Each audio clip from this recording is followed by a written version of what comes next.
வணக்கம். இலக்கிய வகைகளில் தமிழின் வளர்ச்சி என்று நாம் காண இருக்கின்றோம். இலக்கியங்கள் என்றால் என்ன? இலக்கியங்கள் என்பது நமது முன்னோர்கள் சங்க அந்த இலக்கியங்களை எடுத்துக்கொண்டால் சங்க இலக்கியம், சங்கம் அருவிய இலக்கியங்கள், இக்கால இலக்கியங்கள் என்ற வகையிலே நாம் போற்றுகின்றோம். சங்க காலங்களில் சங்கம் வைத்து தமிழ் வளர்த்த அந்த மன்றங்களில் உருவான அந்த இலக்கியங்கள் எல்லாமே சங்க இலக்கியங்கள் என்று நாம் அழைக்கின்றோம். 10 பாட்டு, 8 தொகை, 14 கீழ்க்கணக்கு நூல்கள் என்ற வகையிலேயே முதல், இடை, கடை ஆகிய 3 சங்கங்களிலிருந்தும் உருவாகியது என்பதனை நாம் அறிவோம். இன்று நாம் காண இருப்பது இலக்கிய வகைகளில் தமிழின் வளர்ச்சி. தமிழினுடைய இலக்கணங்கள் எல்லாமே அதாவது உணர்வு பூர்வமாக அமைந்த வகைதான் அந்த தமிழினுடைய அந்த எழுத்துக்கள் என்பதை நாம் ஏற்கனவே அறிந்திருந்தோம்.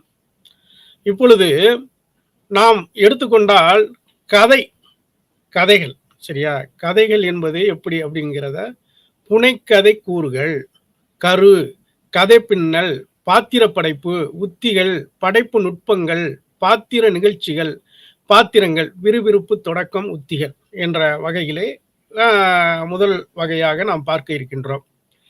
புனைக்கதைகள். இந்த கதைகள் என்பது அதனுடைய பாத்திரங்கள் இருந்தால் தான் அது பாத்திரங்கள் என்பது கதாபாத்திரம் என்போம்.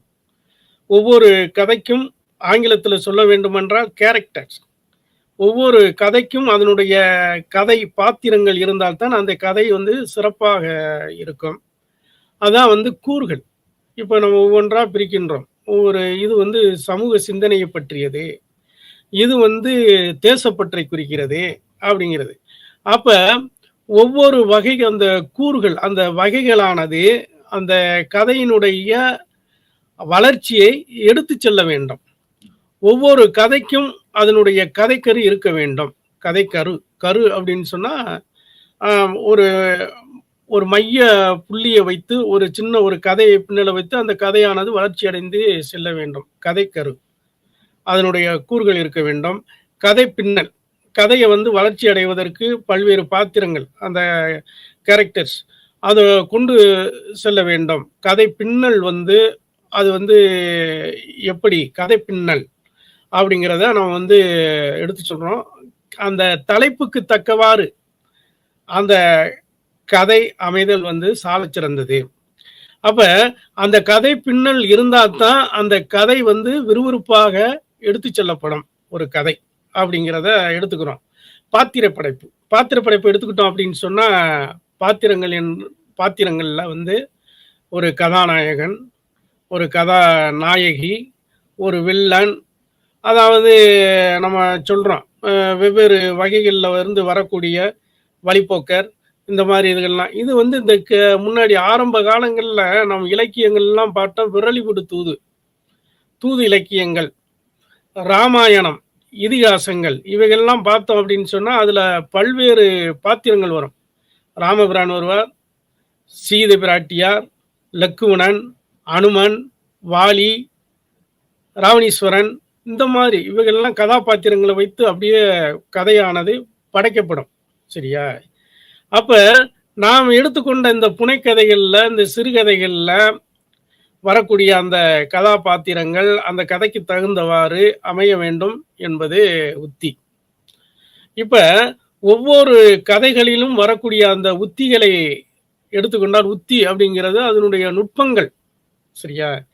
சில கதைகளில் உள்ள பார்த்தோம் அப்படின்னு சொன்னா நம்ம மனசு அப்படியே உள்ள அந்த கதைக்கு உள்ளேயே போயிடும்.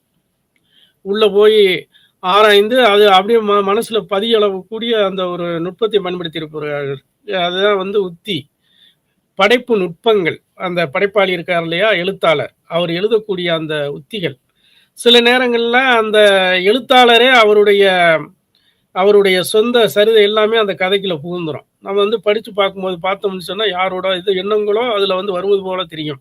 அப்ப இவையெல்லாம் அந்த படைப்பாளி எழுத்தாளருடைய அந்த கையில் எடுக்கக்கூடிய அந்த நுட்பங்களை பொறுத்து அமைகிறது.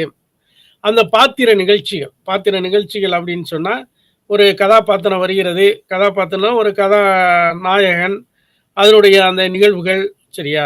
இந்த மாதிரி செல்லக்கூடிய வகை. இவைகளத்தான் வந்து அந்த பாத்திர நிகழ்வுகள். அந்த நிகழ்வுகள் சரியாக சென்றால் தான் அந்த கதை ஓடிச் செல்லும் அப்படிங்கிறது. விறுவிறுப்பு தொடக்கம். இப்ப நம்ம ஒரு கதைய ஆரம்பத்துல தொடங்குகின்ற பொழுது விறுவிறுப்பா தொடங்கணும். அத படிக்கிறவருக்கு ஆர்வத்த தூண்டணும். அடுத்து என்ன? அடுத்து என்ன? அப்படின்னு சொல்லி. படிக்கின்ற பொழுதே இப்படித்தான் அப்படிங்கிறத விட்டுட்டு போயிடக்கூடாது. சில தலைப்புகளுக்கு வந்து எதிர்ப்பதமா இருக்கும். நம்ம படித்துக் கொண்டே போவோம். எதிர்பாராத விதமாக அந்த கதையினுடைய கரு நமக்கு வந்து ஒரு திருப்பு முனையத் தரும். தொடக்கம் விறுவிறுப்பா இருந்தா தான் இறுதி வரை போகும். ஒரு பழமொழி இருக்கு. முதல் கோணல் முற்றிலும் கோணல் அப்படிங்கிறது மாரி, கதையினுடைய ஆரம்பமே சரியாக இல்லாவிட்டால், அந்த கதை உள்ளே படித்து ஆழ்ந்து போவது சிரமமாக, அதாவது அது அப்படியே தடைபட்டு விடும். அதற்காக விறுவிறுப்பு வந்து தொடக்கத்திலேயே அமைய வேண்டும். அது ஒரு உத்தி. ஆரம்பிக்கும் போதே சிறப்பாக ஆரம்பிக்க வேண்டும் என்கிறது. சரி. அடுத்து வந்து இந்த கதையை எழுதும் முறைகள், அதனுடைய வகைப்பாடு, வாழ்க்கை வரலாறு, தன் வரலாறு கூறுதல் இவைகளெல்லாம் அந்த எழுதும் முறைகள்ல வந்து அடங்கக்கூடிய ஒன்று வகை. எழுதுமுறை வந்து யாருக்கு உரியது அப்படின்னு சொன்னா, படைப்பாளனுக்கு உரியது. ஒரு கவிஞன், ஒரு எழுத்தாளன் சரியா? அந்த நயமிக்க அந்த ஒரு எழுத்தாளனுடைய அந்த எழுத்தினுடைய அந்த வகைப்பாடு, இவைகள் எல்லாம் வந்து இந்த கதைக்கு வந்து கருவூலமாக அமைதல் வந்து நலம்.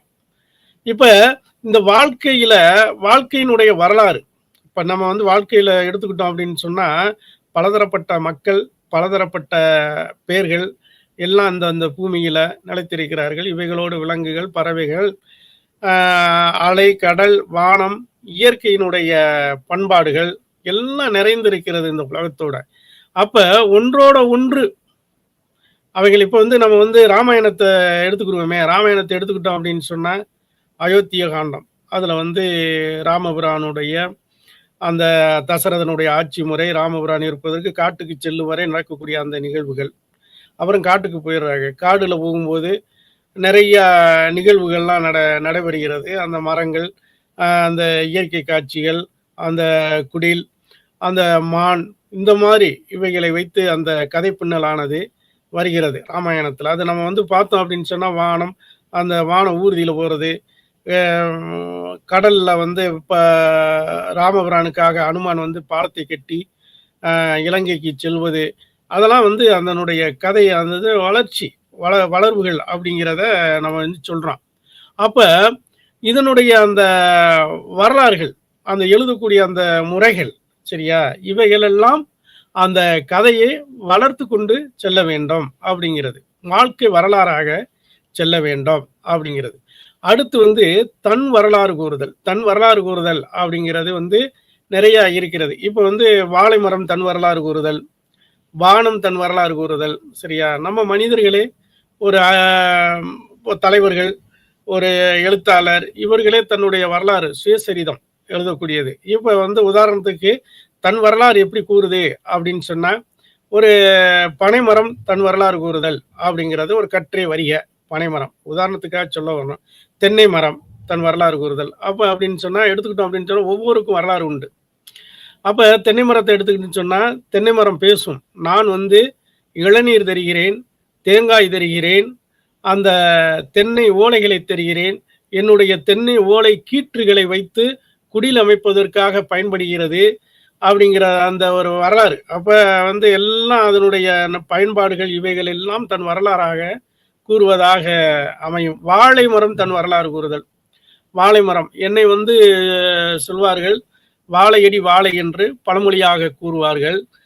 நான் வந்து வாழை பழங்கள் தருகின்றேன், என்னுடைய பூவெல்லாம் பயனுடையதாக இருக்கிறது, என்னுடைய இலைகள் வந்து பயனுடையதாக அனைவருக்கும் பயன்படுகிறது அப்படின்னா, அந்த வாழை மரம் தன்னுடைய வரலாறு பற்றி வந்து சொல்வது போல இதுதான் வந்து தன் வரலாறு கூறுதல் என்ற வகைகளை வந்து சொல்லப்படுகிறது.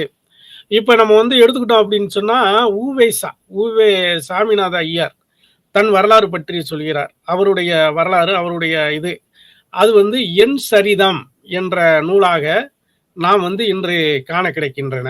அப்ப என் சரிதம் என்பது யார், என்ன வரலாறு அப்படின்னு எடுத்துக்கொண்டால் உவே சாமிநாதர் உவேசாவுடைய வரலாறு அப்படிங்கிறது. அப்ப வாவு சிதம்பரனார் செக்கிழுத்த செம்மல் அப்படின்னு சொல்றோம்.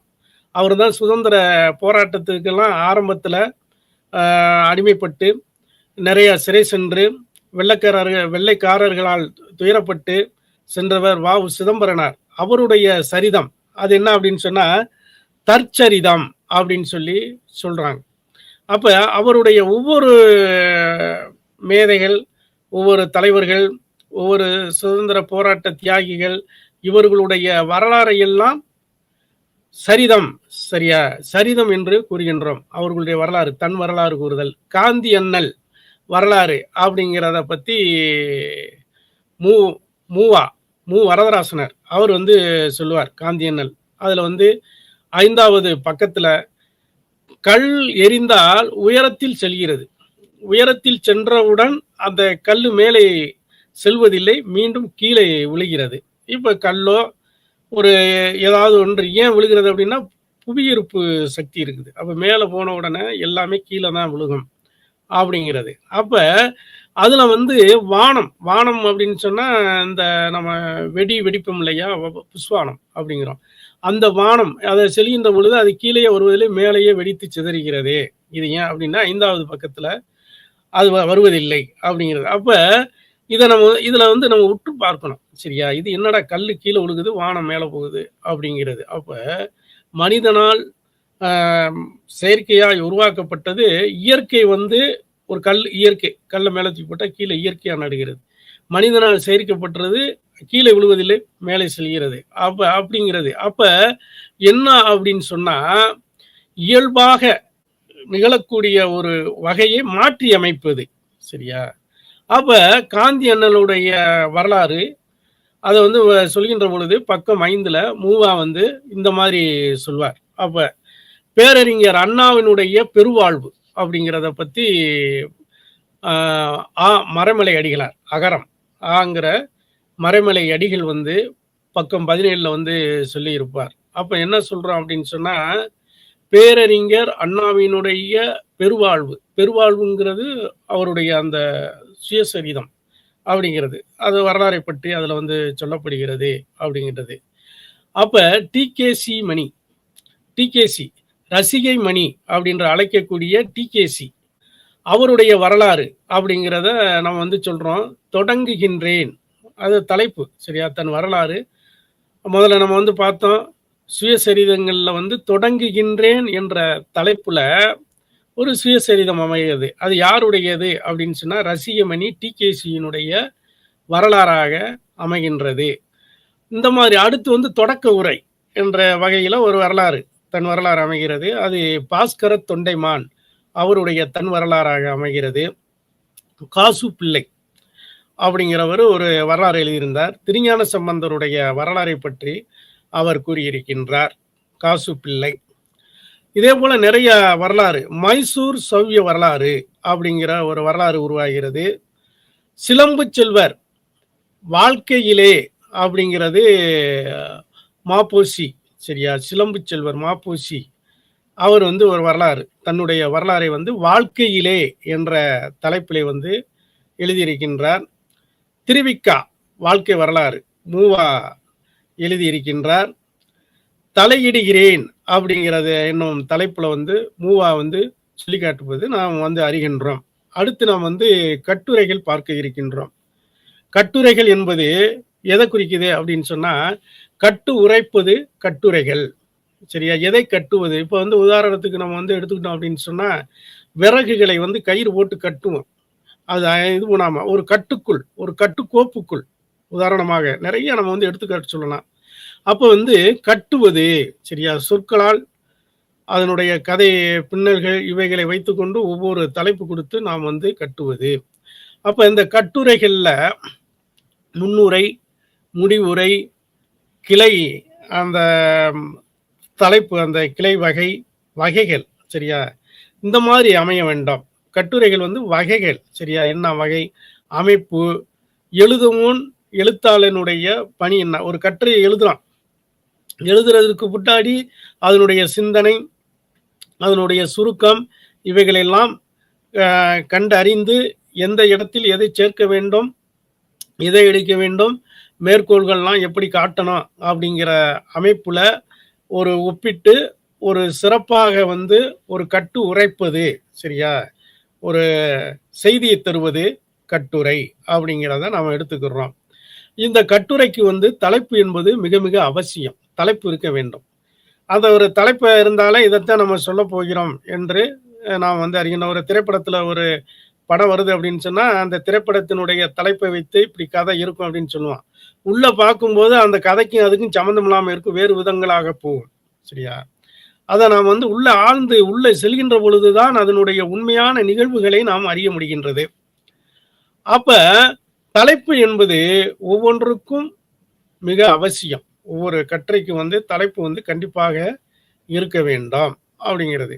அந்த கட்டுரையினுடைய தொடக்கம் அமையணும். தொடக்கம் வந்து அது வந்து என்ன சொல்ல போகிறோம், முன்னுரை சொல்லுவோம். அதனுடைய தொடக்கம் எதை பத்தி நம்ம சொல்கிறோம் அப்படிங்கிறத அதனுடைய சுருக்கம் உரைகள் பத்தி சொல்கிறோம். அப்ப கட்டுரையினுடைய பொருள் அமைப்பு, கட்டுரை அது இருக்கு அப்படின்னு சொன்னா அதனுடைய பொருள் அமைப்புன்னா நாம் எந்த பொருளை எடுத்துக்கொள்கின்றோம்? இலக்கியங்களா, இலக்கணங்களா, இயற்கையா, சுற்றுச்சூழலா, கடலா, வானமா, ஐம்பூதங்களா, இப்படி நம்ம கேள்விகளை அடுக்கிக் கொண்டே போகலாம். எந்த தலைப்பு கொடுத்தாலும் அதனுடைய பொருள் அமைப்பு அதுக்குள்ளதான் இருக்கணும், சரியா? அதை விட்டு வெளியில் வந்து செல்லக்கூடாது அப்படிங்கிறது. அதுதான் வந்து அந்த பொருள் அமைப்பைத்தான் உடல் அமைப்பு, கட்டுரை அதனுடைய உடல் அமைப்பு என்கின்றோம் அப்படிங்கிறது சொல்றோம். அப்ப ஒவ்வொரு கட்டுரையும் அதனுடைய முடிவுகள், சரியா? முடிவுகள் வந்து ஆராயத்தக்கதாக, சிறப்புடையதாக, நம்ம அதை எடுத்துக்கொண்ட அந்த தலைப்புக்கு உரியதாக அமையணும். முடிவு ரொம்ப முக்கியம், சரியா? அதனுடைய அந்த கட்டுரை வருகின்ற பொழுது அதன் நடைகள்லாம் எப்படி அமையணும்? நடை வந்து நடை அப்படின்னு சொன்னா நாம் எடுத்து செல்லக்கூடிய அந்த எழுத்தாளன், கட்டுரை எழுதுறான் இல்லையா, கட்டுரையாளன், அவருடைய அந்த எழுத்தினுடைய சாயல், அந்த உரை வீச்சு, பொருள் அமைப்பு, அந்த நிகழ்வு, அவருடைய அந்த சிந்தனைகள், அந்த பின்னல்கள், சமூக பின்னல்கள், இவைகள் நாம் எந்த பொருளை எடுத்துக்கொண்டோ அந்த பொருளுக்குள் தகுந்தவாறு அதுக்குள்ளே அடக்குவது, இவைகளெல்லாம் அதனுடைய நடையாக, கட்டுரை நடையாக அமைய வேண்டும் அப்படிங்கிறத எடுத்துக்கிறோம். அப்ப இதுல நிறைய நம்ம வந்து வர்றோம். அடுத்து வந்து சூரிய நாராயண சாஸ்திரி, வி.கோ. சூரிய நாராயண சாஸ்திரி. இவருக்கு இன்னொரு பெயர் என்னென்றா பரிதிமாற் கலைஞர். இவர் ஏகப்பட்ட மாற்றங்களை எல்லாம் தமிழ் வளர்ச்சிக்காக கொண்டு வந்தார்.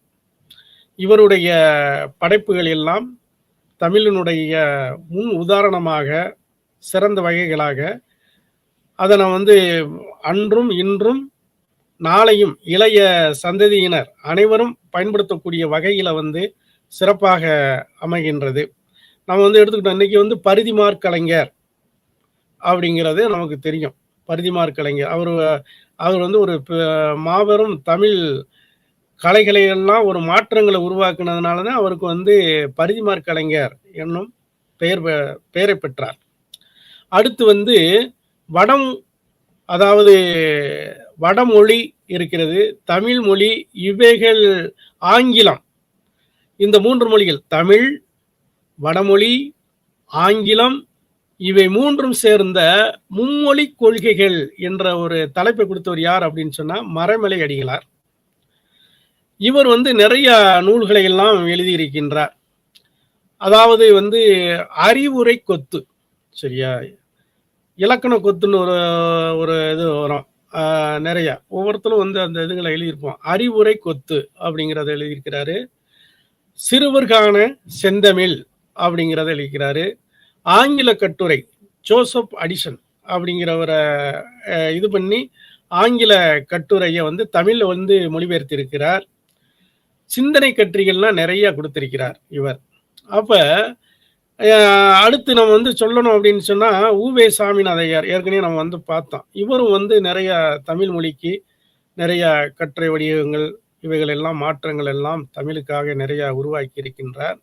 ராபி சேது பிள்ளை, இவர் வந்து செந்தமிழுக்கு சேது பிள்ளை என்ற இவருக்கு வந்து ஒரு சிறப்பு பெயரை பெற்றவர். செந்தமிழுக்கு சேது பிள்ளை. அப்ப இவரு செந்தமிழுக்கு சேது பிள்ளை என்றால் அந்த செந்தமிழ், செந்தமிழ்னா என்ன? முத்தமிழ்னா என்ன? நமக்கு இயல், இசை, நாடகம் ஆகிய 3ம் சேர்ந்தது முத்தமிழ். சரியா? அப்ப அ இயற்றமிழ், நாம் பேசக்கூடிய அந்த இயற்றமிழ், இசைத்தமிழ், நாடகத்தமிழ். நாடகம் என்பது நடிப்பும் பாட்டும் அப்படின்னு சொல்லி நம்ம வந்து சொல்றோம். அப்ப இவருக்கு இன்னொரு பேர் என்னது? சொல்லின் செல்வர். சொல்லின் செல்வர் அவங்கிற ஒரு சிறப்பு பெயர். ஆ செந்தமிழுக்கு சேது பிள்ளை, சொல்லின் செல்வர் இவ்வாறெல்லாம் பெயரை பெற்றவர் யார் அப்படின்னா ராபி சேது பிள்ளை அவர்கள். அவர்கள் வந்து இவரும் வந்து நிறைய தமிழ் மொழிக்காக, கட்டுரைகளுக்காக நிறைய வந்து ஒரு விதிமுறைகள் எல்லாம் நமக்கு வந்து கொடுத்து கொடுத்திருக்கின்றார் அப்படிங்கிறது. திருவி கல்யாண சுந்தரம் அப்படிங்கிற தமிழ் தென்றல், இவருக்கு வந்து ஒரு சிறப்பு பெயர் வந்து தமிழ் தென்றல் திருவிக்கா அப்படின்னு சொல்லுவாங்க. திருவி கல்யாண சுந்தரம் அப்படிங்கிறது. இவர் வந்து நிறைய உரை நடைக்கட்டுரைகள் நிறைய எழுதியிருக்கின்றார். இவர் வந்து முருகன் அல்லது அழகு, முருகன் அல்லது அழகு, முருகன் என்றாலும் அழகு, அழகன் என்றாலும் 2 ஒண்ணுதான். முருகன் அல்லது அழகு அப்படிங்கிற ஒரு தலைப்பிலையும், பெண்ணின் பெருமை என்ற தலைப்பிலையும், இந்தியாவும் விடுதலையும் என்ற தலைப்பிலையும், தமிழ்ச்சோலை என்ற தலைப்பிலையும், பரம்பொருள் அல்லது வாழும் வகை என்ற தலைப்பிலையும் இவர் வந்து நிறைய படைப்புகள் வந்து படைத்திருக்கின்றார் திருவிக்கா அவர்கள். மு வரதராசனார், மூவா என்பார்கள். மு வரதராசனார் அப்படிங்கிறது அவருடைய பெயர். தம்பிக்கு, தம்பிக்கு, அன்னைக்கு, மொழியியல், இவருடைய கட்டுரைகள் எல்லாமே மொழியியலை பற்றி சிறந்ததாக அமைக்கும். இந்த மொழியியல் அப்படிங்கிறது எதை நம்ம குறிக்கணும்னா வட்டார வழக்காக சொல்கிறோம். இப்போ நம்ம வந்து சென்னை தமிழ், திருநெல்வேலி தமிழ், கோயம்புத்தூர் தமிழ், சரியா, தஞ்சாவூர் தமிழ், சரியா, இந்த மாதிரி நிறைய இத மொழி அதை வட்டார வழக்கு என்போம். அப்ப இந்த மொழியியல் கட்டுரைகளை வந்து ஒரு நிறைய எழுதியிருக்கிறார் அப்படிங்கிறத நம்ம வந்து சொல்றோம். தம்பிக்கு அன்னைக்கு ஒரு கடிதம் எழுதிய அந்த தம்பிக்கு ஒரு கடிதம், அன்னைக்கு ஒரு கடிதம் அப்படிங்கிறது. தம்பிக்கு அன்னைக்கு என்ற தலைப்புல, தம்பிக்கு ஒரு தலைப்பு, அன்னைக்கு ஒரு தலைப்புல ஒரு எழுதின அந்த கட்டுரைகள் முன் உதாரணமாக, கட்டுரை எப்படி எழுத வேண்டும் என்பதற்கு முன் உதாரணமாக நாம் வந்து எடுத்துக்கொள்ளலாம். அப்ப நம்ம வந்து இந்த மொழியியல் கட்டுரைகள்ல ஏன், எங்கே, எப்படி, சரியா, ஏன் கிடைக்கும், எங்கே கிடைக்கும், எப்படி கிடைக்கும் அப்படிங்கிற ஒரு தலைப்புல 3 தலைப்புகள்ல இவருடைய படைப்புகள் வந்து சிறந்ததாக அறிய முடிகின்றது. இவைகள் எல்லாம் சிறந்த படைப்புகள், தமிழ் மொழிக்கு கிடைத்த பொக்கிஷங்கள் என்று நாம் சொல்லலாம். அடுத்து வந்து கீர்த்தனை நாடகங்கள். இந்த கீர்த்தனை நாடகங்கள்ல வந்து எடுத்துக்கிட்டோம் அப்படின்னு சொன்னா, ஆரம்ப கால புராண நாடகங்கள், ராமாயண நாடகங்கள், மகாபாரதம், பாகவதம், இதிகாசம் என்ற வகையில வந்து சொல்லுவாங்க. இன்னைக்கு காலங்கள்ல ஊடகங்கள் நிறைய உருவாகிடுச்சு. இப்ப நம்மளுடைய தொலைக்காட்சி முன்னாடி உட்கார்ந்தோம் அப்படின்னு சொன்னா ஏகப்பட்ட நாடகங்கள். அந்த தொலைக்காட்சியை போட்டா 24 மணி நேரமும் நாடகங்கள் தான் ஓடுது அப்படிங்கிறது. அப்ப சங்க காலங்கள்ல எல்லாம், முன்னாடிலாம் ஆரம்ப காலங்கள்ல ஒரு 50, 60 வருடங்களுக்கு முன்புலாம் வந்து அந்த ஊடகங்கள் இவ்வளவு அதிகமாக கிடையாது. அப்போலாம் வந்து ஓலைச்சுவடிகள்ல, சங்க காலங்கள்லாம் முன்னாடி மூதாதைகள் ஓலைச்சுவடிகள்ல எழுதி ஒவ்வொரு இடங்கள்ல, இப்போ இன்னைக்கு வந்து மதுரையில் எடுத்துக்கிட்டோம்னு சொன்னா ராமாயண சாவடின்னு ஒன்று இருக்கு. ராமாயண சாவடியில் அங்கே போனோம் அப்படின்னு சொன்னா 24 மணி நேரமும் ராமாயணத்தை பற்றி சொற்பொழிவு நிகழும், ராமாயணம் கேட்கலாம் அப்படிங்கிறது மாதிரி. அப்ப அந்த மாதிரி ஒரு நிகழ்வுகள் எல்லாம் அன்றைய நிலையில உருவாக்கப்பட்டது. அப்பதான் இந்த புராணங்கள், ராமாயணம், மகாபாரதம், பாகவதம், இதிகாசம் இவைகள் எல்லாம் நாடக கீர்த்தனைகளாக பாடப்பட்டது. அப்போ முன்னாடிலாம் வந்து இந்த கீர்த்தனைகள், இசை கச்சேரி நடக்குதுன்னா விடிய விடிய நடக்கும். விடிய விடிய இன்னைக்கு வந்து பொழுதுபோக்காக நிகழ்வுகளாக இன்னைக்கு இருக்குது. அந்த காலங்களில் விடிய விடிய நடக்கும். அவ்வளவு பொருள் அமைப்புடைய பாடல்கள் பெரிய வித்வான்களால் உருவாக்கப்பட்டது அப்படிங்கிறத நாம் வந்து தெரிந்து கொள்ள வேண்டாம். நந்தனாருடைய சரித்திரை கீர்த்தனை. அப்ப இந்த நந்தனாருடைய பாட்டு நமக்கு தெரியும். திருநாளை போவார் புராணம். நம்ம வந்து நம்ம வந்து எடுத்துக்கிறோம். பெரிய புராணம். சேக்கிழார் எழுதிய பெரிய புராணம் அப்படிங்கிறது. அப்ப அ தொண்டர் சீர் பரவுவார் என்னும் புராணம். அதுதான் வந்து பெரிய புராணமாக அதுல வந்து நெறைய தொண்டர்கள், நாயன்மார்கள், தொண்டர்கள் எல்லாம் அதுல வந்து சொல்லப்பட்டிருக்கும். அதுல வந்து திருநாளை போவார் புராணம் என்னும் கீர்த்தனை, அது வந்து ஒரு சிறப்பு வாய்ந்தது. அப்ப அந்த திருநாளை போவார் புராணத்தினுடைய மூலம் எது அப்படின்னு சொன்னா பெரிய புராணம். மூலம்னு சொன்னா அந்த இதுல இருந்து எடுக்கப்பட்டது. அந்த இதுல இருந்து அதனுடைய ஆரம்ப நிலை அப்படிங்கிறத சொல்றோம். நந்தனார் ஒரு கீர்த்தனை, நந்தனாருடைய நாடகம். இத வந்து நெறைய சொல்றான். அப்ப தாழ்ந்த குலத்துல பிறந்த நந்தன், தாழ்ந்த குலத்துல பிறந்த ஒரு நந்தன், அ அதாவது நம்ம சிவபெருமானுடைய அங்க நம்ம சிதம்பரத்துக்கு போகணும் அப்படிங்கிறது விரும்புறார். அந்த காலங்கள்லாம் முன்னாடி வந்து அந்த கோயிலுக்குள்ள தாழ்ந்த குலத்தை உடையவர்கள் உள்ள போ முடியாது. அப்படி இருக்கிற நேரங்கள்ல சிவபெருமான் வந்து சிதம்பரத்துக்கு வந்து அழைப்புதல் கொடுக்கிறார். இவர் வந்து ஒரு பண்ணை அ பண்ணையார்ட்ட வந்து நந்தன் வந்து வேலை செய்கிறார். அந்த பண்ணையார் என்பவர் உயர்ந்த குலம் அப்படிங்கிறது மாரி.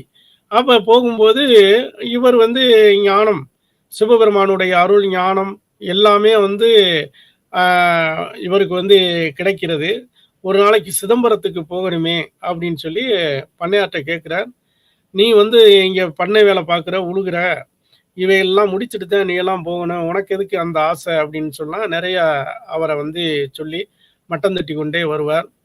ஒரு நாள் வந்து அந்த பண்ணையாருக்கு தெரியாமலே சிதம்பரத்துக்கு போயிட்டு வந்துருவார். அடுத்து வந்து ஒரு போகும்போது இவர் சில நண்பர்கள், இவருடைய நண்பர்களை எல்லாம் கூட்டிக் கொண்டு அந்த சிதம்பரத்துக்கு போயி, சிதம்பர தரிசனம் பார்க்கணும் அப்படிங்கிற இதுல போகும்போது, நந்தி வந்து எதிர நிக்கும்.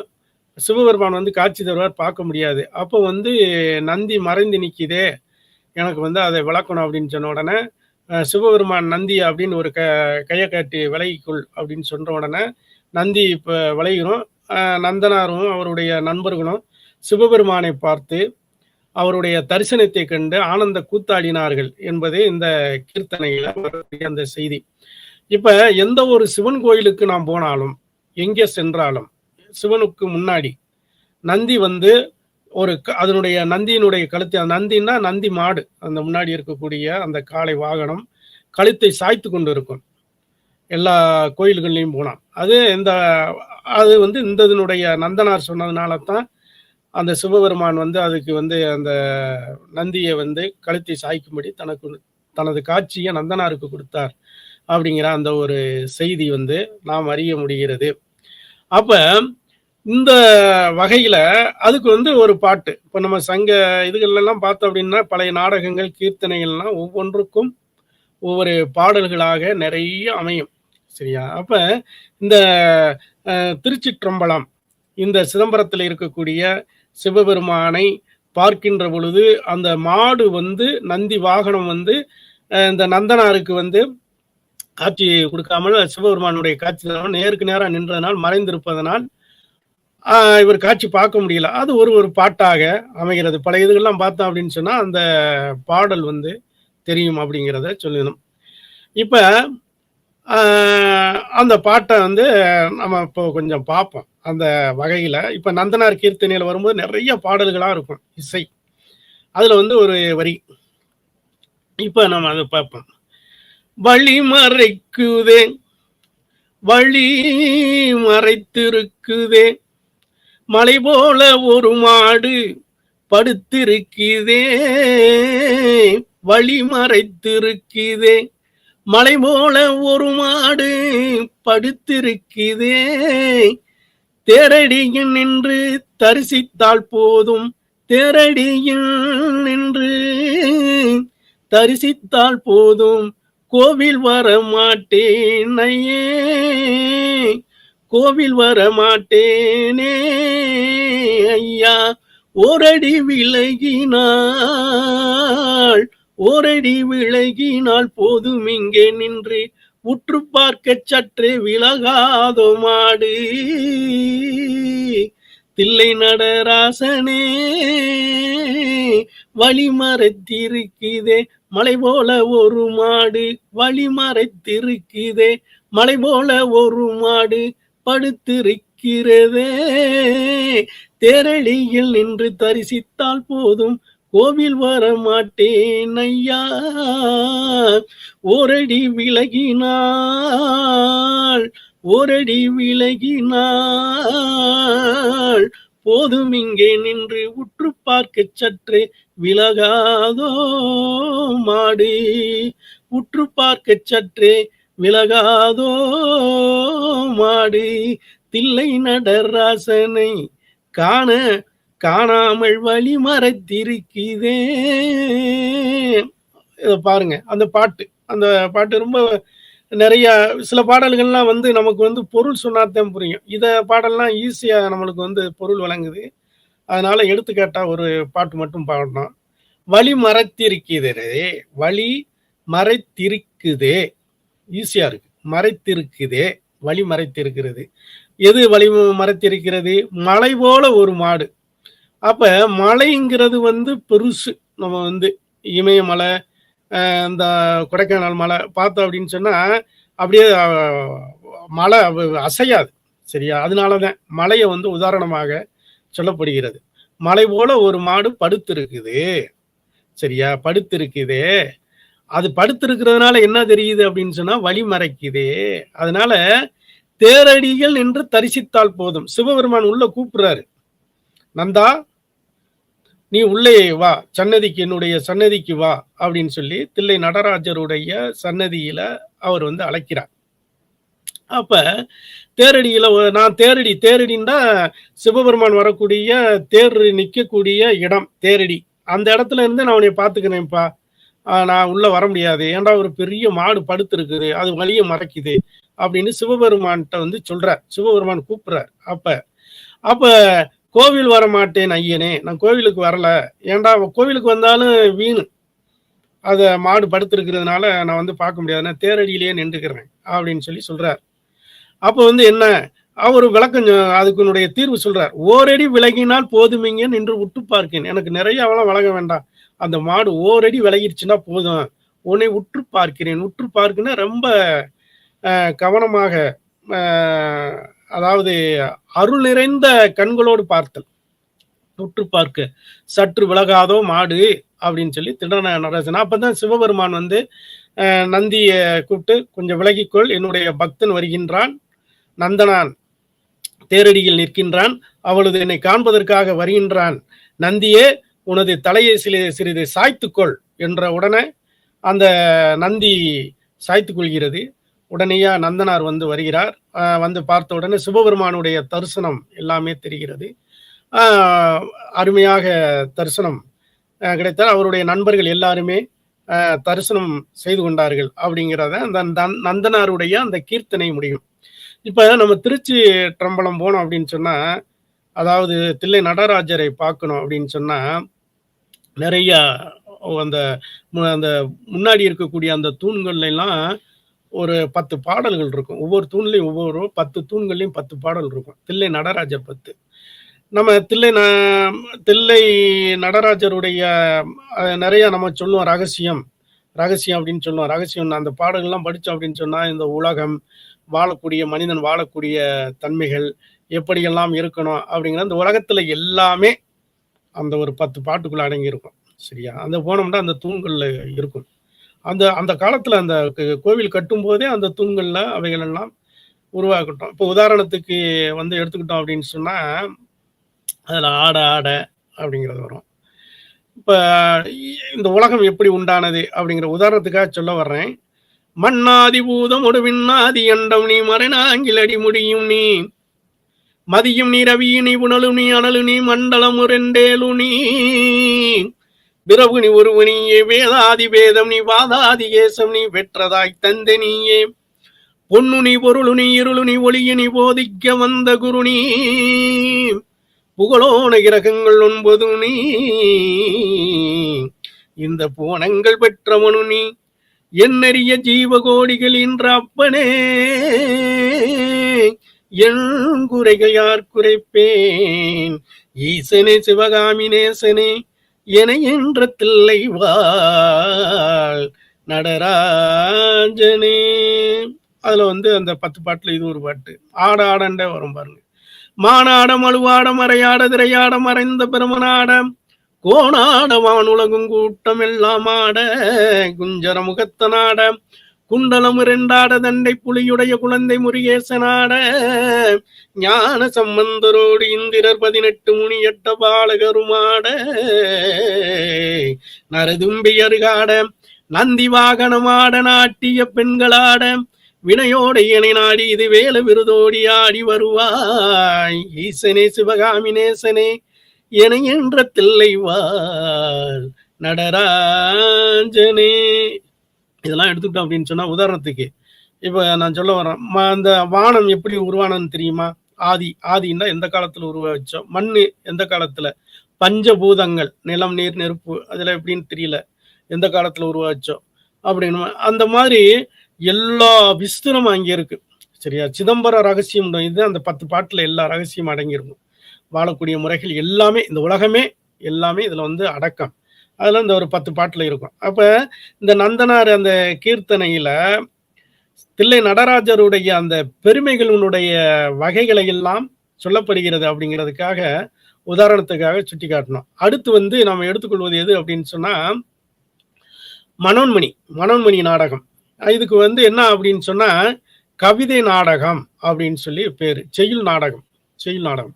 செய்யுளால வந்து பாட்டு கட்ட முடியுமா அப்படிங்கிறத எடுத்துக்கிறோம். இது வந்து மனோன்மணி வந்து ஒரு உதாரணம். அப்ப இதனுடைய எல்லாமே வந்து வெண்பா பண் நம்மளுடைய தமிழ் இலக்கணத்தினுடைய அடிப்படையிலே உருவாக்கப்பட்ட கதை தான் இது மனோன்மணி. சீவக பாண்டியன் மகள் வந்து மனோன்மணி. இந்த கதையினுடைய சுருக்கம் என்ன அப்படின்னு சொன்னா, சீவக பாண்டியன் அவனுடைய மகள் தான் மனோன்மணி. அவருடைய தோழி வந்து வாணி அப்படிங்கிறது சொல்ல வர்றோம். வாணி, இது வாணியும் நடராஜன் அங்க இருக்கக்கூடிய வாணி நடராஜன் அப்படிங்கிறது ஒரு வகை. இதுல வந்து வரக்கூடிய வந்து ஒரு கதாபாத்திரம். வாணி வந்து மனோன்மணியினுடைய தோழி, வாணியினுடைய காதலன் வந்து நடராஜன். அப்ப பலதேவன்கிறது ஒரு அமைச்சருடைய மகன், அதுல வரக்கூடிய அமைச்சருடைய மகன். அப்ப இந்த பலதேவனுக்குத்தான் வாணியை மணமுடிப்பது அப்படிங்கிற ஒரு நிர்பந்தம் வருகின்ற பொழுது, வாணி வந்து நடராஜனை விரும்புகிறாள் என்று மனோன்மணிக்கு தெரியும். அப்ப இது வந்து ஒரு வகையில இறுதியில வந்து அவங்க கொள்கைகள் வந்து நிறைவேறும் அப்படிங்கிறது சொல்றோம். அப்ப இந்த இதுல வரக்கூடிய அந்த ஒரு செய்தி என்ன அப்படின்னு சொன்னா, அதை நுட்பமாக அதுல வந்து ஒரு பாட்டு, என்ன பாட்டு அப்படின்னு சொன்னா, அதுல பூரா எல்லாமே செயலாக வரும். அப்போ அதுல வந்து வரக்கூடிய எளிமையா புரியக்கூடிய ஒரு பாடல் மனோன்மணி வந்து பாடுறாங்க. அந்த கதாபாத்திரத்துல மனோன்மணி என்ற நாடகத்துல பாடுறாங்க. ஏதடி வாணி ஓதிய பாட்டில், ஏதடி வாணி ஓதிய பாட்டில் ஒரு பொருள் ஒளிந்தனை பெருமூச்சொறிந்து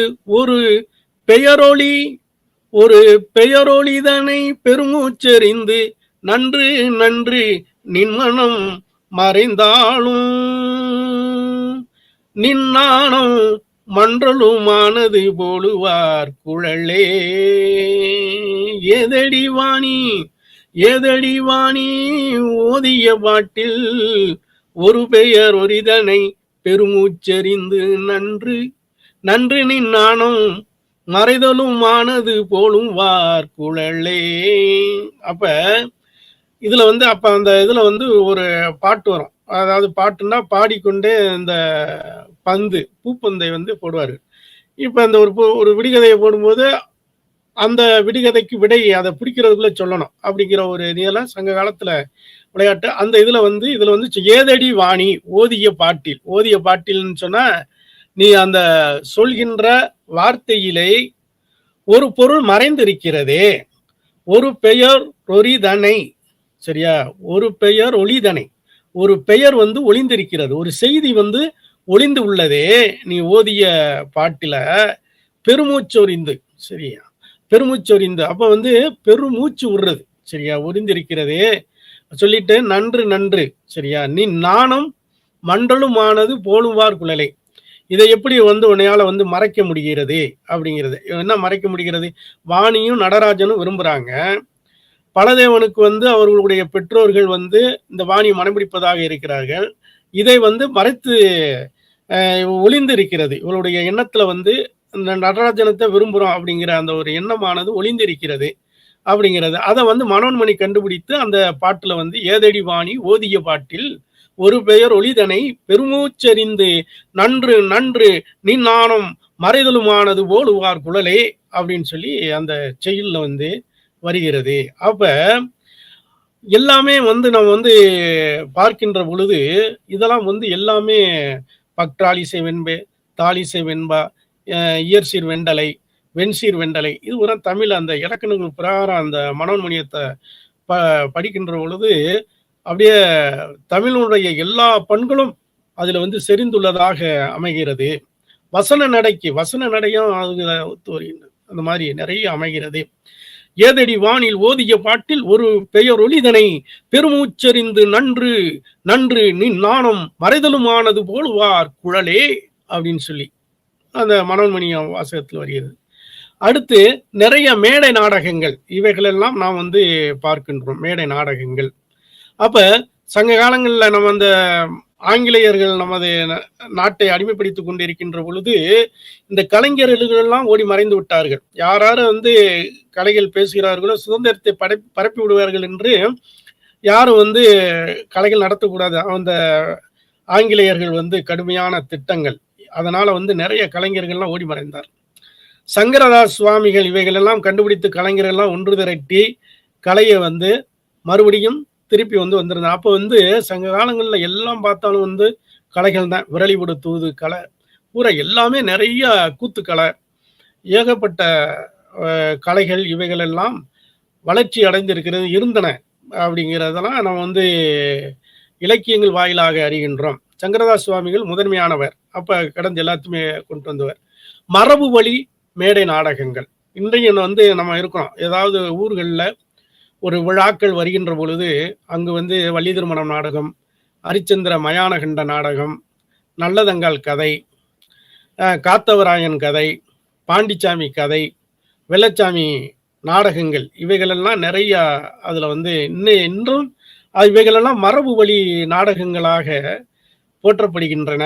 நல்லதங்கால் கதையெல்லாம் வந்து இப்போ நல்லதங்கால் குளம்னு திருநெல்வேலி பக்கத்தில் இப்பவும் இருக்குது. அந்த செய்திகள் எல்லாம் நாம் வந்து படித்திருக்கின்றோம். அப்ப இவைகளெல்லாம் உண்மையாக நடந்த சம்பவங்கள். இவைகளெல்லாம் நாடகங்களாக கூறப்படுகின்றன. நிறைய அதாவது நம்ம என்ன சொன்னா பத்தினி தெய்வம் கண்ணகிக்கு நாடகங்கள் சரியா. நிறைய சிலப்பதிகாரமே முத்தமிழ் காப்பியம் நாடக காப்பியம் தான் நிறைய சொல்றோம் அப்படிங்கிறது. இதுல வந்து சுலோச்சனா சதி நாடகம் அப்படிங்கிறது. அப்ப சுலோச்சனா சதி நாடகம், சதி அப்படின்னு சொன்னா என்ன சொல்றோம் அப்படின்னு சொன்னா சதி செய்யறத குறிக்கும். சதிபதி அப்படின்னு சொன்னா சதி என்றால் மனைவி மனை, பதி என்றால் கணவன். அப்ப சதி அது அந்த மனைவிக்கு வந்து சதி நடக்கிறது அப்படிங்கிறத நிறைய சொன்னோம். சுலோச்சனா சதி நாடகம். இதுல வந்து இந்திரஜித் வந்து இறந்து விடுகின்றான். சுலோச்சனா சதி நாடகத்துல இந்திரஜித் இறந்து விடுகின்றான். அப்ப சதி அப்போ வந்து அவருடைய மனைவி உடன்கட்டை ஏறுதலை வந்து சொல்லப்படுகிறது சுலோச்சனா அப்படிங்கிறது. அப்ப அதுல வந்து ஒரு பாட்டு நம்ம வந்து பாட்டு மேடை நாடக பாடங்கள்லாம் ரொம்ப இதா இருக்கும். அதுல வந்து சுலோச்சனா பாடல் நிறைய பாடல்கள்லாம் வரும் இந்த இதுகளில். அதுல வந்து ஒரு எடுத்துக்காட்டுக்காக ஒரு 2 வரி இதுல வந்து நம்ம வந்து பாடுவோம் அப்படிங்கிறத. சுலோச்சனா அதுல அந்த சதி நாடகத்தில் வரக்கூடிய சுலோச்சனா என்ற ஒரு கதாபாத்திரத்துல இந்த மரபு வழி நாடகத்துல ஒரு 2 வரி. காவல் தானே பாவையற்கழகென்ன ஓது, காவல் தானே பாவையற்கழகென்ன ஓது கடந்து போக கடந்து போக கடந்து போக கூடாதென்பதே தமிழ் நீதி. காவல்தானே பாவையற்கென ஓதி மேவிய அதற்கும் மேவிய அதற்கும் மாஞ்சேதி விளம்புகின்றீர் நீரேதான் விளம்புகின்றீர் நீரேதான் மதம் கொண்ட சரஸ்வாதி மதம் கொண்ட சாஸ்திரவாதி காவல்தானே பாவையற்கழகென கடந்து போக கூடாதென்பதே தமிழ் நீதி. சுலோச்சனானுடைய அந்த அந்த பாத்திர படப்பில வரக்கூடிய இந்த செய்திகள் காவல்தானே பாவையர்க்கு அழகு. ஒரு கணவன் பாவையர்னா மனைவிக்கு காவலாக இருப்பது அழகு. அதை மறந்து செல்வது தமிழுக்கு நீதி. அந்த காலங்கள்லாம் பார்த்தோம் அப்படின்னு சொன்னா வலிமையான இப்ப இன்னைக்கு அந்த காலங்கள்ல வலிமையான காளைகளை அடக்குவது, யானைகளை அடக்குவது, 1000 யானைகளை அடக்கிய வீரனுக்கு இவர்களுக்கு தான் பெண்ணை மணமுடித்து கொடுத்திருக்கிறார்கள். அடுத்து இளவட்டக்கல். இளவட்டக்கல்லுன்னா ஒரு பெரிய கல்லா இருக்கும், அதை தூக்கணும். வலிமை உடையவனுக்குத்தான் பெண்ணை கொடுத்திருக்கிறாங்க. அந்த அந்த இதுக்கெல்லாம் சரித்திரங்கள், இலக்கியங்கள், நிறைய செய்திகள்லாம் நாம் அறிய முடிகின்றோம். ஏனென்றால் அவன் தான் காவலாக இருப்பான், தன்னுடைய பெண்ணை வைத்து காப்பாற்றுவான் என்பதற்காக. அப்ப இந்த சதி இந்த நாடகத்துல சதிபதி நாடகத்துல அப்ப அந்த இவைகள் அதான் காவல்தானே பாவையர்க்கு அழகென கடந்து போக கூடாது என்பதே தமிழ் நீதி அப்படிங்கிற அந்த ஒரு செய்தி பாடலாக சுலோச்சனா கதாபாத்திரம் மூலம் வருகின்றது. அப்ப இதே இது என்ன அப்படின்னு சொன்னா மரபு வழி மேடை நாடகம் அப்படிங்கிறத நம்ம சொல்றோம். காவல்தானே பாவையர்க்கு அழகென ஓது கடந்து போக கூடாது என்பதே தமிழ் நீதி. மேவிய அதற்கும் மாஞ்சேதி விளம்புகின்றீர் நீரேதான் மதங்கொண்ட சாஸ்திரவாதி அப்படிங்கிறது. சாஸ்திரம், ஒவ்வொரு சாஸ்திரம்னு சொன்னா ஒரு நூல்கள் இவைகள் எல்லாம் அறிந்து சொல்லக்கூடிய சாஸ்திரங்கள் 4 மறைகளை சொல்றோம், விதிமுறைகளை சொல்றோம். இவைகள் எல்லாம் ஒரு நீதி, ஒரு விதிமுறைகள், இவைகள் எல்லாம் தமிழுக்கு நீதியாக இருந்திருக்கிறது. என்ன நீதிக்கு? பெண்களுக்கு பாதுகாவலாக கணவன், மனைவிக்கு பாதுகாவலாக கணவன் இருப்பதை அந்த நாடகங்கள் வாயிலாக விளக்குகிறது அப்படிங்கிறத சொல்றோம். அடுத்து மேலை மரபு வழி நாடகம். மேலைன்னா மேனாட்ட. இப்போ வடமொழியிலிருந்து நாடகங்கள்லாம் தென்பகுதிக்கு வருகிறது, தென்பகுதி நாடகங்கள் வடமொழிக்கு போகிறது. வெளிநாடுகளில் சொல்லப்படுகின்ற அந்த நாடகங்கள் எல்லாம் இங்கு வருகிறது, மேலை நாடகங்கள். அப்ப அவைகள்ல வரும்பொழுது சபாபதி நாடகம், ஒரு சமூக நாடகம். ஒரு சமூக நாடகம் அப்படின்னு சொன்னா ஒரு ஊர்ல, ஒரு சமுதாயத்துல, ஒரு மக்கள் மத்தியில இருக்கக்கூடிய அந்த நாடகங்களை மையப்படுத்தி கதை கூலங்களாக அமைத்து கதை வகைகளை உருவாக்கி பாத்திர படைப்புகளை கொண்டு அமைப்பது. இதுல சபாபதி முதலியார் இவரை வைத்து அந்த கதை வரும். அப்ப இந்த நாடகங்கள் அப்படிங்கிறது. அடுத்து இவைகள்லாம் தவிர மரபு கவிதைகள் எடுத்துக்கிறோம். கவிதைகளை எடுத்துட்டோம் அப்படின்னு சொன்னா சங்க இலக்கியங்கள், அகப்பாடல்கள். சங்க இலக்கியங்கள்ல பார்த்தோம் அப்படின்னு சொன்னா நிறைய பாடல்கள்லாம் நமக்கு தெரியும். அகம் புறம். சங்க இலக்கியங்கள்ல ஒழுக்கங்களை கற்றுக் கொடுப்பது அகம்புறம். அகம் என்பது வெளியில சொல்ல முடியாது. இப்போ கணவன் மனைவி 2 பேர் இருக்காங்க அப்படின்னு சொன்னா அவங்களுடைய எண்ணங்கள், பழகும் முறைகளை வெளியில சொல்ல முடியாது. அகம். ஒழுக்கம் திணை, அகத்திணை ஒழுக்கம், சரியா? புறத்திணை ஒழுக்கம் அப்படிங்கிறது அகம்புறம். புறங்கிறது போர் செய்தல், முடிசூட்டுதல், வெளியில வந்து எல்லாமே தெரியும். புறத்திணை, புறம், அகம், புறம் 2 வகைகள் உண்டு. இந்த அகத்தை எடுத்துக்கிட்டோம், அகப்பாடல்களை எடுத்துக்கிட்டோம்னு சொன்னா, களவு, கற்பு 2 வகை உண்டு. களவு, சரியா? கற்பு என்பது நீதி தேறி தவறாமல், அ அ பெ மணமுடிப்பது, பெற்றோர்கள் சொல்வதை மணமுடிப்பது, வீட்ல ஒரு மனையில இருந்து உருவாகுவது. கற்புடைய கற்பை குறிக்கும். கற்பு என்பது ஆண்களுக்கும், பெண்களுக்கும் இருவருக்கும் ஒன்றுதான் என்ற ஒரு செய்தியை சுட்டிக்காட்டுவது கற்பு. களவு என்பது அ ஒரு அதாவது குறிஞ்சி, முல்லை, மருதம், நெய்தல், பாலை 5 திணைகள் இருக்கும். அந்த 5 திணைகள் 5 திணை என்பது ஒழுக்கம். மாறுபட்டு நடப்பது. சரியா? அப்புறம் மாறுபட்டு நடந்து அவைகளை கொண்டு வந்து சேர்த்து இல்லறத்தில் வந்து சேர்ப்பது. அப்ப அ களவு என்பது கற்பாக மாறும். சரியா? கற்பு என்பது களவாக மாறாது. சரியா? அப்ப இந்த வகையில களவு, கற்பு 2 வகை உண்டு. புறநானூற்று செய்தியில வந்து நம்ம வந்து சொல்லுவோம். நெறைய ராஜராஜ சோழன் படையெடுத்துச் சென்றான், பாண்டிய மன்னன் படையெடுத்துச் சென்றான். புற செய்திகள், முடிசூட்டு விழா, சரியா? ஒரு காளை அடக்கும் விழா, எருது விடு விழா, இவைகளெல்லாம் சங்க இலக்கியத்துல வந்து சொல்லுவோம். இப்ப இந்த சங்க இலக்கியங்கள எடுத்துக்கிட்டோம் அப்படின்னு சொன்னா, அதுல நெறைய வகைகள்ல நம் சங்க மக்கள், சங்ககால மக்கள், நமது முன்னோர்கள், ஆன்றோர்கள், சரியா? தமிழ் ஆன்றோர்கள், தமிழ் அ ச முன்னாடி இருந்த தமிழ் மக்கள், வாழ்ந்த மக்கள். இவர்கள் வாழ்ந்த செய்திகளத்தான் நெறைய பாடல் வடிவங்களாக உருவாக்கப்பட்டிருக்கும். அதுல வந்து நெறைய செய்திகள்லாம் உண்டு அப்படிங்கிறத சொல்றான். இப்ப அதுல வந்து ஒரு காதல் பாட்டு வருது. அப்ப அந்த சங்க இலக்கியங்கள்ல, "நிலத்தினும் பெரிதே வானினும் உயர்ந்தன்று நீரினும் ஆர் அளவின்றே சாரற் கருங்கோல் குறிஞ்சிப்பூ கொண்டு பெருந்தேன் இழைக்கும் நாடனோடு நட்பே" அப்படிங்கிறத சொல்றோம். அது வந்து என்ன சொல்றோம் அப்படின்னு சொன்னா, நிலத்த விட பெருசு. அப்ப நிலங்கிறது வந்து பெருசு. வானத்த விட உயர்ந்தது. சரியா? மனசு அவ்வளவு பெரிய வானத்த விட உயர்ந்தது. நிலத்த விட பெருசு. நீரினும் சூர் அளவின்றே. நீர விட பெருசு. இந்த கடல் எவ்வளவு பெருசு? அத விட பெருசு. நீரினும் ஆர் அளவின்றே. நீர் அவ்வளவு இருக்கு. அத விட அளவிட முடியாது. அந்த அளவிற்கு. சார கருங்கோல் குறிஞ்சிப்பூ. குறிஞ்சிப்பூங்கிறது வந்து மலையில பூக்கக்கூடிய சின்ன பூவு. அதுல அந்த சின்ன பூவுல இருந்து தேனீக்கள் வந்து தேனை எடுத்துக்கொண்டு பெரிய தேனடை கட்டியிருக்கான். சரியா? கருங்கோல் குறிஞ்சிப்பூ கொண்டு பெருந்தேனிழைக்கும் நாடனோடு நட்பு. அவனுடைய நட்புன்னா அவ்வளவு ரொம்ப உயர்ந்ததாக சொல்லப்படுகிறதாக அமைகிறது.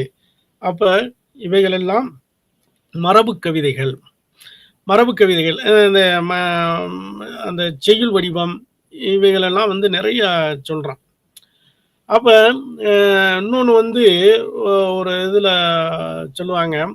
"சிறுவல்லாங்குறியே சிறுவல்லாங்குறையே திரைபோகும் அன்ன", அதாவது ஒரு குருகு வந்து வானத்துல பறந்து போகுது. அப்ப போகின்ற பொழுது அத வந்து அவனுடைய தலைவி வந்து பார்க்கிறார். "சிறுவல்லாங்குறியே சிறுவல்லாங்குறியே", குருகே, குருகுண்டா நம்ம நாரை, கொக்கு இந்த மாரி அதனுடைய இனம். ஒரு குருகுங்கிற ஒரு வகை. அது பறந்து போகுது. "நீ வந்து என்னுடைய தலைவன் ஊர்ல இருந்து நீ இங்க வர்ற. இங்க வந்து பெரிய ஏரியில இருக்கக்கூடிய அந்த நீர்ல மூழ்கி சினைக்கெழுரு, கெளுத்தி மீன் அவைகளெல்லாம் உண்டு வயிறு நிறைந்து திரும்பி நீ வந்து செல்கின்றாய். என் தலைவனிடம் போய் சொல்லு, உன்னுடைய தலைவியானவள் கைப்பருமனெல்லாம் இழந்து வலையில் வந்து கலன்று விழுகிறது. அப்ப வந்து நோய் கவலைப்படுகிறாள் அப்படிங்கிற அந்த ஒரு செய்தியை தலைவனிடம் சொல்லு அப்படிங்கிற ஒரு இது. அப்ப பறவைகள் இவைகளோடு நம்மளுடைய அந்த தூது இவைகளெல்லாம் வந்து செய்திருக்கிறார்கள். நிறைய இருக்கும். அதே போல ஒரு தாய் வந்து என்ன சொல்றான் அப்படின்னு சொன்னா, சிறுமிட்ட வந்து ஒரு ஒரு அந்த அந்த தலைவனும் அந்த தலைவியும் சிறுவர்களாக இருக்கின்ற பொழுது ஒரு அந்த இந்த நம்ம வந்து இப்போலாம் விளையாடுவாங்க. மண்ணை குவித்து அதுல புளிய முத்தோ ஏதாவது ஒரு பொருளை வச்சு அப்படியே சொல்லுவான். அப்ப அந்த இதுல வந்து வருகின்ற பொழுது அத அப்படியே ஆ செய்வான். அதுல வந்து புன்னை விதைய வைத்து செய்கிறார்கள். அப்ப அந்த புன்னை விதைய அப்படியே விட்டுட்டு போயிடுறாங்க. அது வந்து வளர்ந்து வருகிறது. அப்ப வந்து தாய் வந்து சொல்கிறார், அந்த புன்னை வளர்கின்ற பொழுது, அந்த புன்னை அந்த விதைக்கும் இத்துணூண்டு பால் ஊத்துறாங்க. "இந்தா உனக்கு" அப்படின்னு சொல்லி அந்த தலைவிட்ட அந்த சிறுமிட்ட குடுக்குறாங்க. அப்ப அந்த புன்னை மரம் வளர்கிறது. வளர்கின்ற பொழுது, அப்ப வந்து சொல்றாங்க, "நாங்க விளையாண்ட அந்த புன்னை மரம்" அப்படின்னு சொன்னா, "இது உன்னுடைய தங்கை" அப்படின்னு சொல்லி தாய் வந்து சொல்கிறார். அப்ப அது அந்த மரத்த தங்கையாகவே பாவித்து இது பண்றாங்க. அந்த ஏற்கனவே விளையாண்டான் இல்லையா? அந்த சிறுவன் வந்து தலைவன் ஆகிறான். இந்த சிறுமி வந்து தலைவி ஆகிர்றாங்க. இவங்க 2 பேரும் ஒரு காலங்கள்ல மணமுடித்து அந்த இரவு நேரத்துல அந்த நிலா வெளிச்சத்துல அந்த புன்னை மர நிழல்ல வந்து நிக்கிறாங்க. அந்த புன்னை மர நிழல்ல வந்து நிற்கின்ற பொழுது, தலைவன் பேசுறான். பேசும்பொழுது, "இந்த பேச்செல்லாம் இங்கன பேச வேண்டாம். என்னுடைய இது தங்கை. இந்த மரம் தங்கை. அங்கே போவான்." அப்படிங்கிறதோட முடியுது. அப்ப அதாவது தாவரங்கள், விலங்குகள் எல்லாம் வந்து உறவு முறைகளாக, இந்த தாவரத்த வந்து தங்கையாக பாவித்த இலக்கியங்கள். அப்ப இவையெல்லாம் ஒரு சிறந்த ஒரு பண்பாடு, ஒரு திணைக்குறிப்பாக அமைகிறது அப்படிங்கிறத நாம் வந்து அறிகின்றோம். அடுத்து ஔவையார். ஔவையாருக்கு வந்து ஒரு பெரிய நெல்லிக்கனி வந்து அதியமான் அத குடுக்குறான் வந்து. "ஔவை உண்ட நெல்லிக்கனி" அதியமான் கொடுத்தது. அதியமான் காட்டுக்கு போறான், வேட்டைக்கு போகின்ற பொழுது, பல இதுகள்ல வந்து நெறைய நெல்லிக்கனி அவருக்கு வந்து கிடைத்திருக்கிறது. அதை தின்றால் 100 நாள் வாழலாம். இத நாம் உண்பதை விட ஔவையாருக்கு குடுத்தால் அவர்கள் வந்து 100 நாளைக்கு வாழ்வார்கள். இந்த உலகமே செழிக்கும். ஏன்டா போற இடங்கள்லாம் அறிவுரை தருகிறார்கள். நம்ம சாப்பிட்டோம்னா நம்ம நாட்டுக்குள்ள தான் நல்லது கிடைக்கும் அப்படின்னு சொல்லி ஔவையாருக்கு குடுப்பதை சிறப்பாக பாராட்டப்படுகின்றதும். அடுத்து நாம எடுத்துக்கிட்டோம் அப்படின்னு சொன்னா, கோப்பெருஞ்சோழன், பிசிராந்தையார் இவர்களுடைய நட்பு அப்படிங்கிறது. பிசிராந்தையார் இவர் வந்து எங்கேயோ இருக்கிறார். 2 பேரும் பார்த்துக் கொள்ளல. அவர்களுடைய நட்பு நீடிக்கின்றது. கோப்பெருஞ்சோழன் தன்னுடைய வடக்கிருந்து உயிர் துறக்கிறான். அப்போ துயர் துறக்கின்ற பொழுது அவர் சொல்கிறார், "என்னுடைய நண்பர் வருவார். இவருக்கு ஒரு ஒரு குழிய தோண்டுங்க. அந்த அதில வந்து இருக்கும்." அப்படின்னு சொல்லி இருக்கும் பொழுது, உள்ள வந்து சமாதி ஆகிறது. ஜீவ சமாதியா. அப்ப பிசிராந்தையாரும் அவருடைய இறப்புல வந்து பங்கு கொள்கிறார் அப்படிங்கிற அந்த ஒரு செய்தி வரும். அடுத்து வந்து நம்ம எடுத்துக்கிட்டோம் அப்படின்னு சொன்னா திருக்குறள். திருக்குறள்ல வந்து நெறைய செய்திகள சொல்றான்.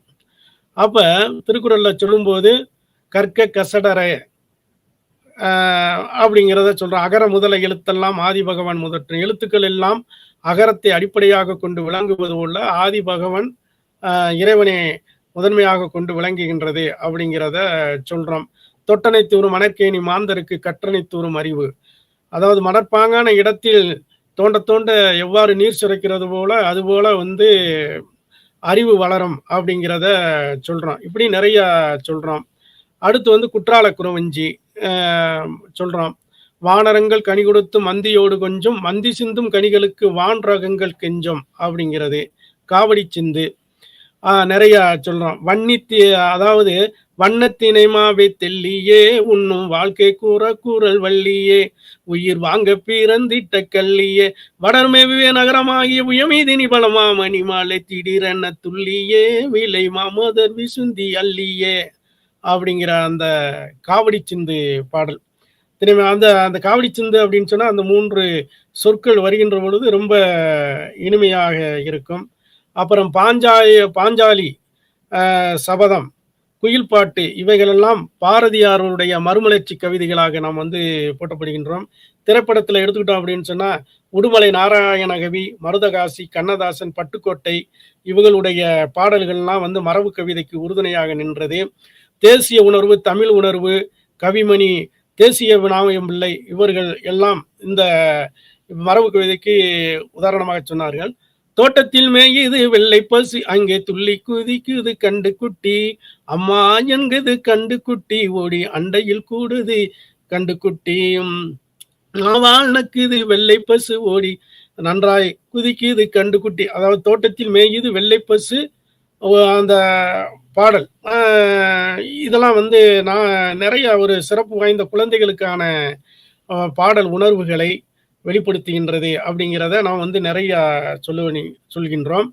பாரதிதாசனுடைய கவிதைகள் இவைகள்லாம் நெறைய வருது. வள்ளியப்பா எழுதிய குழந்தைகளுக்கான கவிதைகள் நெறைய நாம் வந்து சொல்லலாம். இவைகள் எல்லாம். அடுத்து வந்து புதுக்கவிதைகள். இந்த மரபு கவிதைகளுக்கு அடுத்து வரக்கூடிய புதுக்கவிதைகள் எல்லாம் சிறந்த கவிதைகள். இன்றைய கைக்கூ கவிதைகள் வரைக்கும் சென்றுவிட்டது என்பதையும் நாம் அறிந்து கொள்ளலாம். அப்படிங்கிற அந்த ஒரு செய்தியை நாம் சொல்லி முடிக்கின்றோம்.